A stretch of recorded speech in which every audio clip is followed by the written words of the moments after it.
come over to MTQ to get the turbo and the pump done for Milo 2 for the new 12H. Now, why is that? Well, it's very, very simple. These guys are the absolute leaders in the trade, and I know that from personal experience. DTS, this yellow truck's got a DTS turbo kit fitted to the 2H. That went on about 3 years ago, and since then the truck's been through a heat wave in the Simpson pulling a trailer. It's done some insane things. It's done over 100,000 Ks. It performs like a Commodore, which is amazing for a 2H, but it's totally reliable too. Where else would you go? This is going to make that 12HT Milo 2 go like a rocket. Hey, Mitchell. Good morning, John. How you doing? All right, mate. How are you? What are you Not too bad. Oh, just another turbo's coming for a rebuild. Oh, okay. Be nice and interesting. How many of those do you see a day? Oh, at least up to 10 a day. 10 a day? Yeah. You must be hanging out the stick one on your old 18Z, don't you? Hey? Oh, I can't wait. It'll be soon, hopefully. Yeah, yeah. Yep. I had an 80 series 18Z. We put a DTS on it and an intercooler. Yep. Went from 48 horsepower on the four-wheel drive door. You know how slow they are. Yes, oh yes, I can all tell. day to pass anything. That's it. Up to, I think, in the end it was about 125, something like that. It's impressive game. Drove like a Commodore, totally reliable. Used to see the pyro go up every now and then, but yeah, that's it. But at least you can overtake and pull comfortably. That's it. Oh, drives like a car. That's it. What are you going to do for me for this 12HT? Okay, what we're looking at doing is we're going to do a high flow. So we're going to strip down, give it a good clean out, make sure everything's fine. Yep. We're going to go through and do a high flow on the compressor side of the housing. Now what's a high flow? Just free what a high flow is? Yep. What a high flow is, it's going to allow more compressed air to pump through the compressor housing. Yep. Which more air, more fuel equals more power. Yep. So what we're going to do is we're going to end up putting a bigger compressor wheel on. So for torque's sake, your compressor wheel is the front wheel here. Yep. What we're going to do is we're going to go for a larger diameter wheel. In doing so, we'll be machining out the front of the compressor housing to suit the wheel. Oh wow! Because obviously you don't want the wheel to be touching the housing for any damage. Once that compressor side of things done, when it comes to the injection side, we'll have the pump tuned to match the extra air coming through. Yep. And get a little bit more power of the motor for you, so a little bit more fun, a little bit more pulling power. A little bit more power. Oh, come on! Alright, okay, cool. Let's go have a look at it. That'd make it go.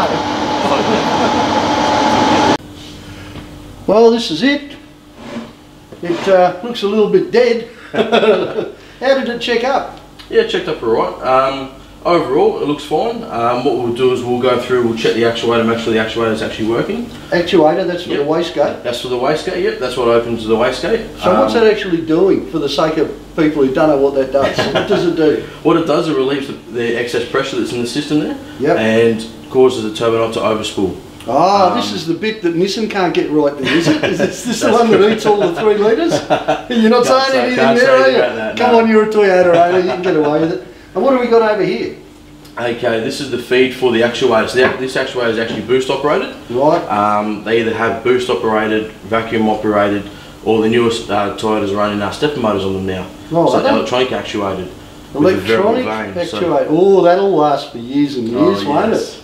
Wow, can't wait to see what happens there. Nothing beats the old school technology. Oh mate, 80 series only, you had to say that. So liquid cooling?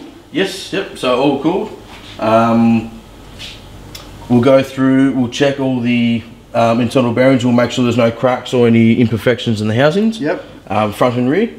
Unfortunately on internal wastegated turbos, we do tend to see every now and then a crack between the flapper and where the turbine wheel sits. Oh yeah, yeah, obviously there's a bit of carbon there, we can't see that right now, but we'll go through, give it a full clean up, ensure that there's no imperfections in the housings, everything's good to go.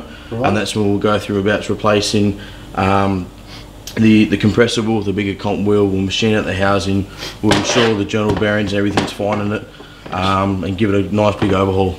Righto, so for the sake of those people who don't know this stuff as well as me, which is not probably that many people to be honest, I've stuck turbos in and out and played with them, but that's about it. Exhaust, nothing changes on the exhaust side other than a good clean out. Yep. Just a good clean out. So it's still going to be pumping about the same sort of revs. Yes, yep. And then over here, this is where the performance modification comes in, because we're going to, well, it's going to wind up with a slightly bigger chamber. Yes, so what we're doing is, we'll be having a bigger compressor wheel on, which means we can compress more air without changing the turbine wheel, which means we won't be having any more lag in the system, so it'll still be as responsive as it was before. It's just going to give you a little bit more performance out of it, and better power gains as we want to wind the boost up a little bit more on this. So essentially it's just going to pump more air into the motor, and then when it gets around to the pump gets adjusted to suit that too. That's it. We'll be adjusting the pump to suit the desired boost level we want to sit on to come to square with the turbocharger. Okay, and this is all going to wind up balanced, and it'll have been checked for cracks and everything else, so it's kind of like new, only about 30% better. Exactly right. That's it. Oh, you got to love that, eh? More air, more fuel, more power, more reliability. Come to the right place. Sure, mate. Righto. Well, this is Mark. He's the guy who does the actual work around here. No offence, Mitchell. But, you know, when it comes to the black art of turbos, that's what you need, someone who's a professional who does it all the time. What are you going to do first, Mark? I'm just going to apply some pressurised air to the actuator, make sure it opens. Righto. Close the tap off and make sure it doesn't bleed away. Oh, cool. So, let's go. Show us. Yeah, right. So I like that big gauge. That's beautiful, isn't it? KPA, it's pumping a lot of pressure then. What sort of pressure are you? I'd expect somewhere about 70. No, a bit earlier, 40. So it's opening. It's opening? There's no obvious air leak, so we'll close that off. It's probably about 12, something like that, very roughly. Yeah. So that's the pressure people are talking about when they say my turbo's running out 7, 12 PSI, whatever it is. That's what the actuator's generally set close to. Around 12? Yeah. Okay, beautiful. Depending on the engine. Yeah, sure. There's a fair bit involved in a turbo. I mean, basically they're pretty simple devices. What's really involved is the fact that they operate under so much heat and in such a damaging environment. I mean, imagine if you stick your head up the exhaust pipe. That's what a turbo's doing constantly, one end of it anyway, and then the other end of it, of course, is blowing the air. Now, as Mark strips this down, one of the things we notice almost straight away is that there's a lot of excess oil floating around. You kind of expect that in an older engine. It's a sign that the motor's blowing a bit of oil, that possibly the shaft in the turbo's a little bit worn. There's a reason for it. There's always a reason for it. Certainly a nice new one isn't going to be like that. No, I'm just about ready to sandblast and glass blast the turbine wheel just to get it clean so we can see what we've got to work with. Now, as you can imagine, the cleaning process is pretty critical to this job.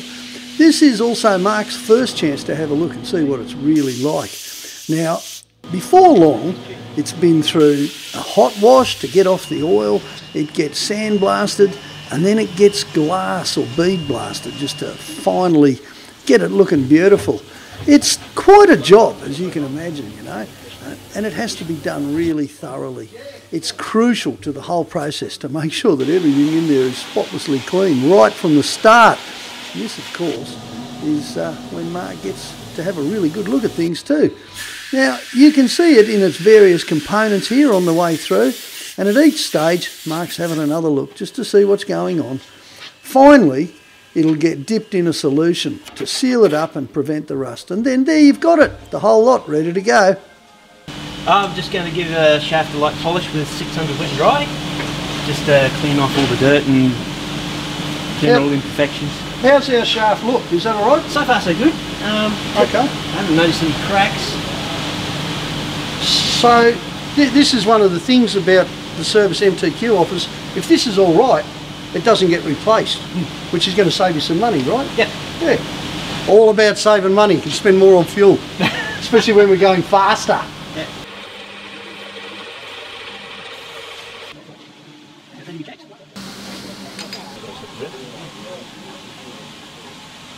Yeah, I'm just going to go through and just make sure the shaft is suitable for service. Basically make sure it's straight, the ring areas are good, the journals are good, and also quickly check the balance.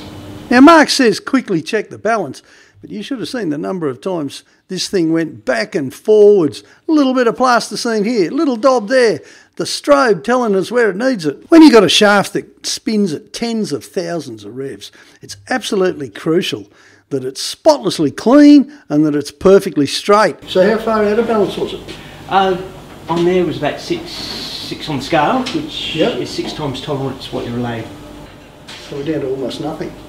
Oh, with the bit of plasticine on it, yeah. So I can balance it out. Sometimes it'll go off the scale, which is usually a sign of a heavy rub or a bent head. But that's all pretty good. Oh, great. So, straight. Having decided this, the original shaft is good enough to go again, and that means it's got to be pretty good to pass the MTQ test, I can tell you. Mark's going to reassemble it. Now, he's using a new wheel, okay? You can see here there's 2 impellers. One is the one that catches the exhaust, the other one's that pushes the air through. We're using a bigger one on the side that pushes the air through. And the whole shaft, with wheels as a complete assembly, has to be balanced again. It's got to be perfect. Mark, it's all balanced, it's all sweet, it's all checked, it's been, you've run the light through it a couple of times. She's that clean it's not funny. Yep. I'm still standing here, so you haven't thrown me out. Is this where it goes back together? It is. Oh, let's go. All right. Oh, I can't wait to see this. Okay. This is really special, you know, like if you're like me, if you like a bit of huff and puffle in your diesel, to sit in on the turbo going back together, you know, and just to think about it. Every time you hit the pedal, you're going to think about these things spinning around, you know, probably for the next decade or something. It's just great. Feels really good. Sorry, I get excited, Mark. I can't help it. And you should be excited too. I mean, let's face it, the turbo, it pretty much controls the diesel, doesn't it? The turbo and the fuel pump, as long as the rest of the motor's good, and mine will be, this is the bits that make the difference. Now note, everything Mark does, look, even his hands are clean and he's using oil on absolutely everything. The last thing you want is for one of these things to spin up when it's a bit dry. It's just not going to happen here, is it? Now this is all going together in terms of the shaft and the main body and the impellers. But as you've probably noticed, there's one thing missing in this little plot.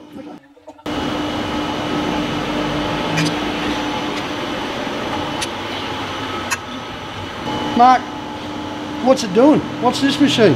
Well, this is a high-speed balancer. It's just a final check that we can do if the customer requires it. We actually spin the rotor up at a fairly high speed, like in this case over 90,000 RPM. And it'll actually tell us how far out of balance the comp side is. Right. And it allows us to reduce the vibrations in the unit. And this is giving us a weight readout too, so it tells you where the out of balance is and how much it is. That's right, and then we can actually correct it by grinding the nut. Ah, what, just that little nut there? Yep. Far out. So it's doing this with an oil feed? Yep, we're supplying it with oil at, I think in this case, about 80 psi. Right. So as much as you'd find in a normal car. So it's replicating what the car does except for the heat. In a running, yeah. And it uses cold air to drive the turbine to spin her up to speed. Yep. Oh, okay. It's actually using air. Yeah, the air passes through effectively what's the turbine. Right. To actually drive the turbine wheel to spin her up. Far out. Okay. So, if you were thinking that the turbo rebuild on the bench at home was possible, think again.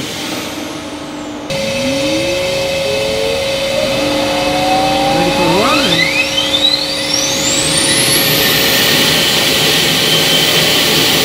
And that's within the green? That's within the green, so it's in tolerance. So that's all good. In fact, it's almost on the ball. Oh, it's not far off it. That'll do me. Righto, now, what we're doing here, not what I'm doing, but what I'm looking at, is this is going to be high flow, okay? Which essentially means this end of it, the exhaust end of it, isn't changed. So you still get your quick spool up, standard, everything else. What we're going to do though, what's already been done, this is the original wheel, and this is the bigger one, the high flow one. This is, it means, it's bigger obviously, so it means a 3.5 mil engineering job on the comp cover itself. So basically what we're getting is the exhaust side of it still works the same. You still get your spool up at the same speed, but you're going to get a lot more air pumped for the same amount of spool up because you've got a bigger fan. Reliability issues? Nil. Cost issues? Bigger fan, for most customers you can hang on to the original comp cover. So ultimately this is the best value you can get out of a turbo. Still going to be reliable. All we need to do then is play with the pump to get the fuel up to match the bigger airflow. So essentially what that means is more power. How much more power? Can't tell you. Secret. But just come and, you know, march it out. We'll have a little bit of a race when she's finished. We'll see how you go. There you go.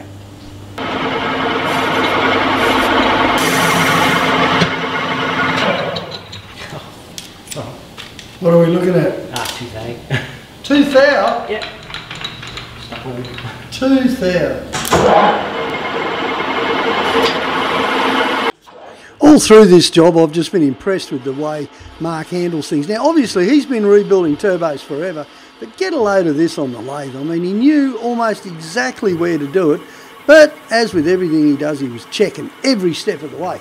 Did you see that? The final cut, 1,000.